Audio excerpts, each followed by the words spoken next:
Hey guys, welcome back to the channel, and today we'll be walking around this 1985 MB Holden Barina.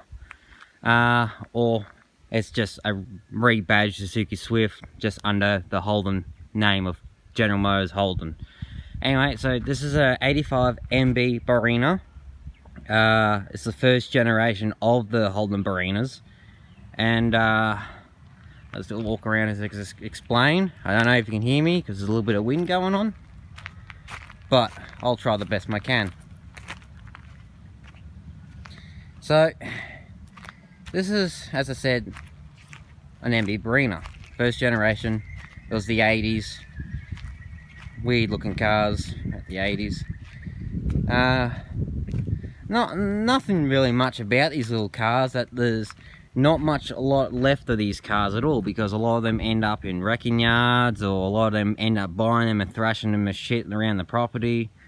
Like, those things slide really well, let's just leave it at that. So yeah,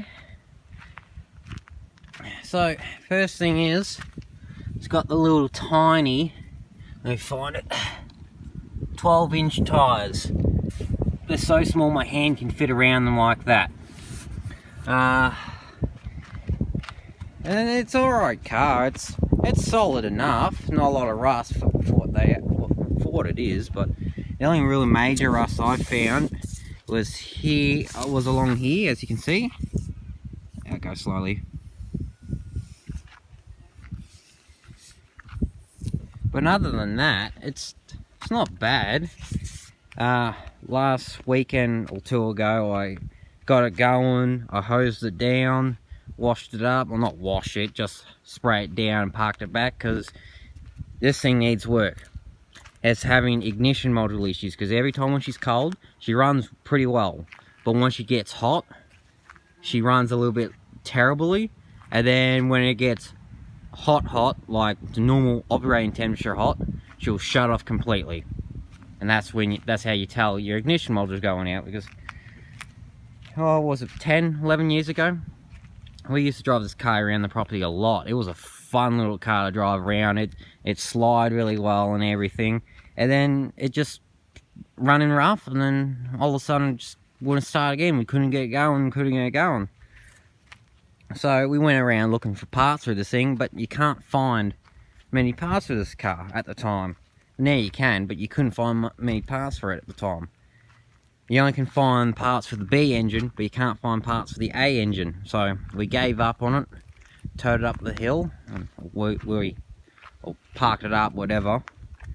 And now it touched us since. But then I saw a video on YouTube of this guy I follow. He's only a small channel, but he makes great videos, of his friend getting one of these in immaculate condition.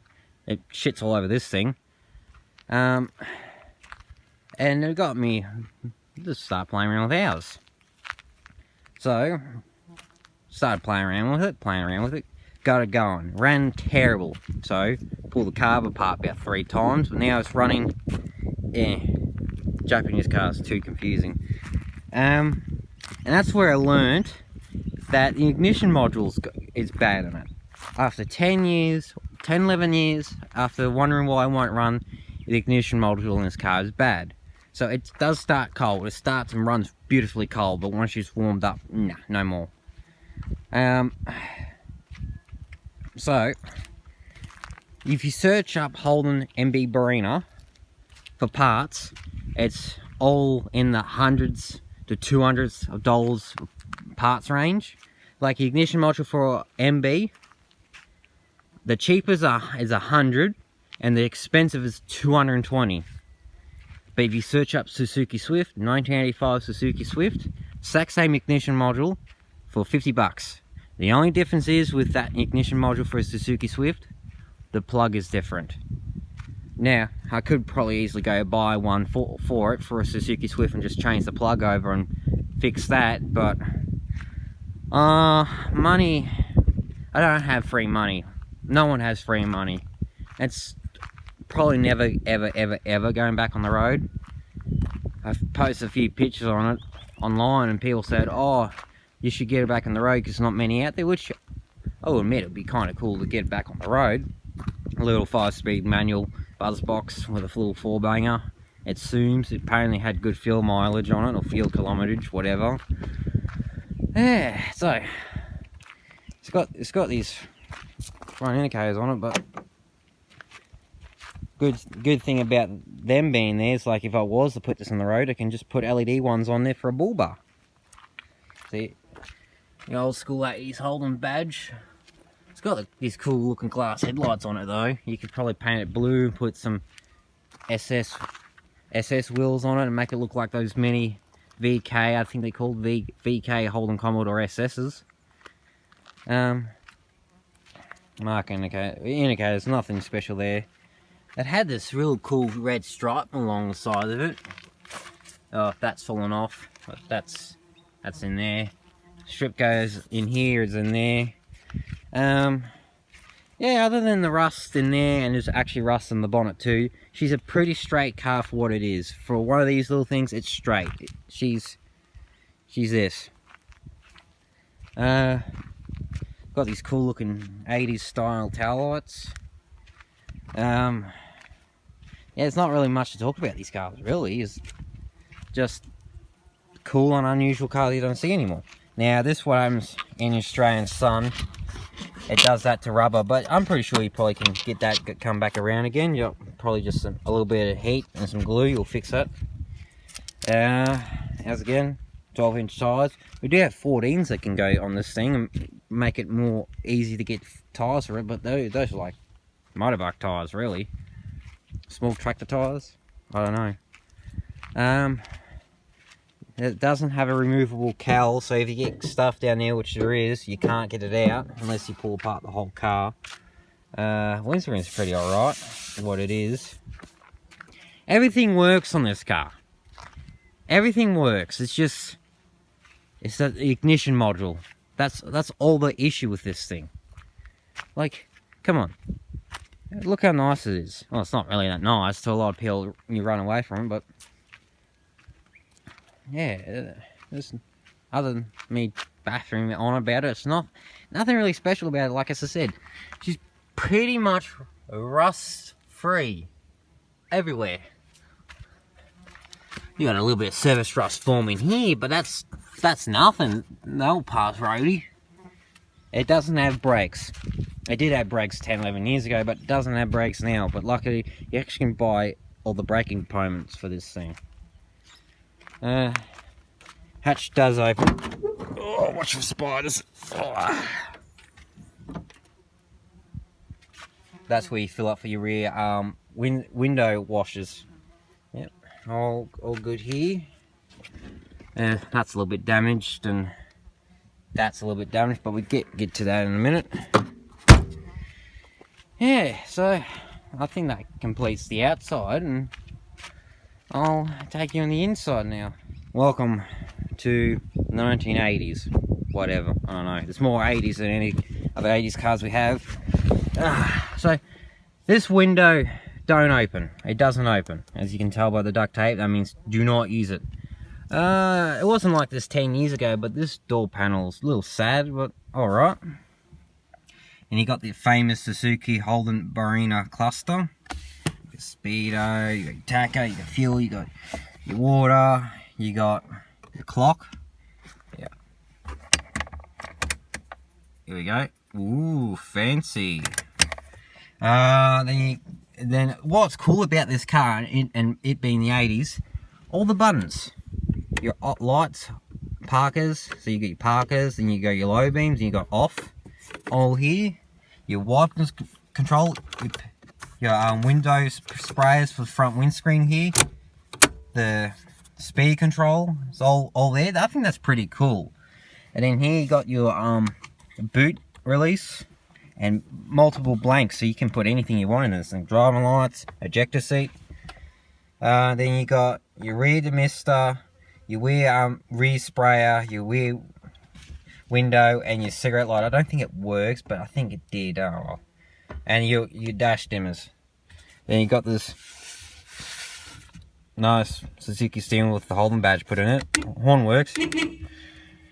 And then you got your climate controls. There's no AC in this thing. This was a non-AC model, which I think the Suzuki once had AC. So if you're buying the Holden, you got downgraded a little bit. But yeah, all this works. Vents, no vents, fan, all that works. No radio, that's been sadly gone. Got a lot of storage here. Looks like you can put cassette tapes along here. Well, because I don't think these things have cassette players, but you obviously can put something in there. You got storage, like no cup holders. It is a 5-speed manual. You can't really read the knob because she's worn out and dirty. And all the gears work just fine. Handbrake works really well, trust me, I know. Barina, right there. The interior, yeah, she will clean up like this dash. She needs a good clean and a good soak and tyre shine, and that should help bring it back. Rear fusion mirror, still there. Interior light, that still works. Sun visors, I don't know if you can see them or not because it's zoomed in. They're pretty good condition. Headliner's in great condition. This seat, the passenger seat, I think is in good condition.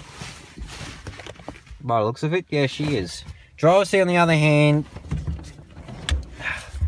she's certainly seen better days. She needs a replace.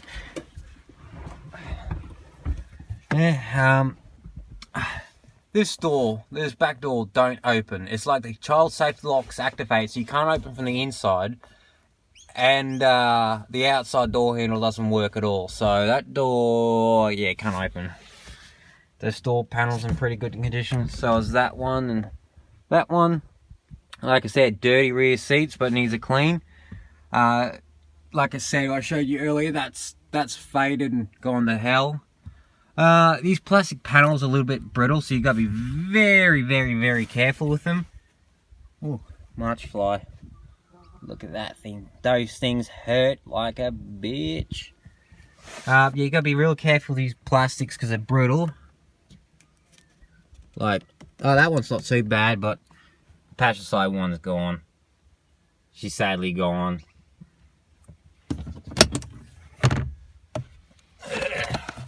This is apparently the correct fuel filter for it.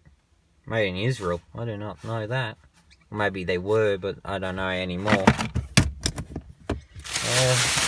Yeah, it's full carpet. The interior of this thing's all blue and grey. Or used to be all blue, like blue carpet, blue headliner, blue dash, just blue everything. Much better than the brown interior. I hate brown interiors. That's why I like the Brumby, because it's got the blue interior. Last service was 2010. But yeah, this he has it switch. So it's pretty simple interior. Like it uses here, your bonnet release here. The bonnet's already released. Standard 3 pedals, nothing really special about that. Huntsman skin, so there's a Huntsman somewhere in this thing, which freaks me out a little bit. Like I said, everything in this interior works. You've got a few brittle interior pieces, but I'm pretty sure they'll come back around some tyre shine or some 303. See, pretty good door panel. That door does open. That one doesn't. So it's pretty good interior. Straight, which is stiff as a board, but as I said, it's not the greatest condition of the car, but it's still around and still doing things. Yeah, Australian sun damage, typical, but nothing we can really do about that half the time. Yep, here's the back side. Make sure I get it all in here. Yeah, March flies everywhere, and those hurt. I hate them. I killed about 3 of them. You need AC when you got those. And with the boot, I know I showed you, but just press that, lift up, and voila. I'm gonna go have it sit on my head. But yeah, and another piece of the car I'm sad about is how the seats are. I mean, the rest of it, sad there and sad there, but that's what happens. The sun dries it out and just pulls the stitching because it shrinks. But I'm pretty sure some duct tape and painted the duct tape greyish blue will hide it, but Yeah, seat belts are sad in it. But another cool thing about this car, it's got its factory original, hardly been used spare wheel. Obviously been used because of scratches and stuff in the rim, and the weight's been moved, but that's like the factory original tyre from the 80s. I pumped it up, so yeah. Everything's about here with it. You got your jack, your tools. I think the cover's gone. Yeah, rust 3 in here. It's just dirty. It's just a real dirty car. And then you got your. It's a little bit sad. It's a little bit hard and sad, but you got your little hatchback cover right there. Yeah. Now this includes the inside segment. I'll take you to the engine bay. Welcome to the power barn. Under here we got the Suzuki G13A 4-cylinder. And if you don't believe me, it's an A. Just read that. So this is a 13A, not a 13AB, not a 13B, 13A. Now the one thing so I've done to this thing was change the terminals out so you can fit a bigger battery in this thing, because little batteries are a pain in the ass. Now this car does run. It's just the ignition module in here that goes haywire. Pretty simple little engine, really. It does have brake fluid in here, but I said no brakes. And here's the Suzuki VIN tag to show it's a Suzuki. Yep, G13A. And then the Holden VIN tag, which you can't really read because of the coil.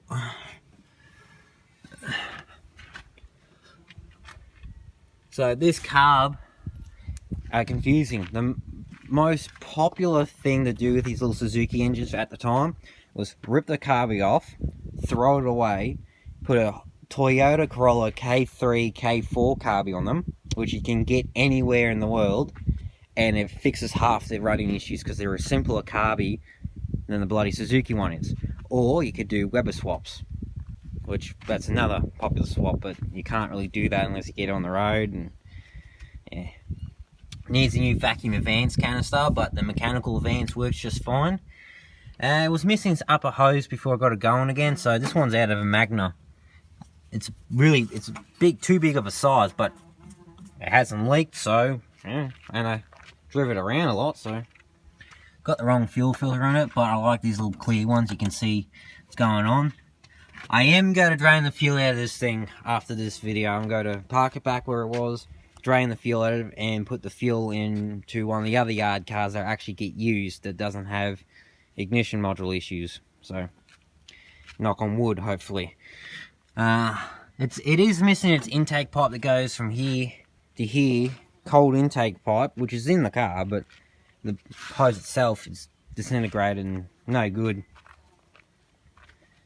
Another good thing about it being a Suzuki, that these engines were in Suzuki Swifts, Sierras, Jimneys, and multiple other Suzuki models at the time. So I thought you can never ever get parts for these engines. No, I was wrong. You can find everything for these engines: gasket kits, carb kits, ignition modules, radiator hoses, radiators, brake parts, everything for these for a Suzuki, which is not Suzuki. But yeah, if it was ever get this thing on the road, I'll delete that carby and put a bloody Toyota carby on it. Make it simple. Just get rid of all this crap. Your washer bottle, your coolant tank. As I said, I put a bigger battery on there. Yeah, it's pretty simple manual with a cable clutch and everything. Nothing complicated other than the carby. Fuel pump works well. The coolant fan works. This isn't connected at the moment. To get to the spark plugs in these cars, you got to remove the grill. You got to remove the grill and you can get direct access to the spark plugs. Yeah, you can get them from the top here, but it's not recommended. Believe it or not, you can buy extractors for this thing. You got your water pump, your crank pulley, your alternator. So virtually these engines are dead simple to put a timing belt. All you have to do is line the marks up on the sprocket to the line here to be top dead center, and down there on the cover. So it's that has a movement into it. Oh well. But the engine mount doesn't look too bad in it. Squirrel. Yeah, dipsticks right there. Yeah, nothing really special about it. To a lot of people, it's just a cheap throwaway car, no one cares, but here in Australia, there's not many of these little cars left. I think even New Zealand has a bunch of these cars. Correct me if I'm wrong. But yeah, I just thought, screw it, post about it, talk about it. Hopefully more and more of these cars get posted up on YouTube or whatever, because there's not many of them left. They end up in wrecking yards or paddock bashes. Yeah, I'll go start up for you quickly and end the video. Well, if she will start, remember, ignition problems, but I didn't have it running long enough. Yeah.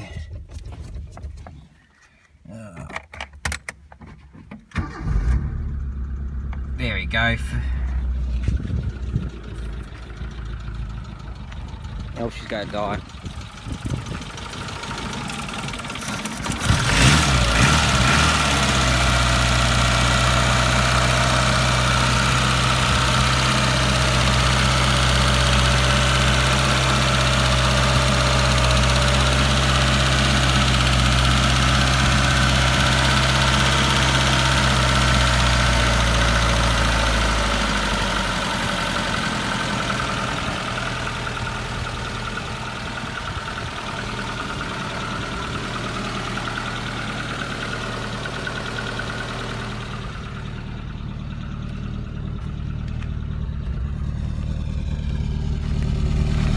That's what I mean by running rough. You see how it's running rough like that?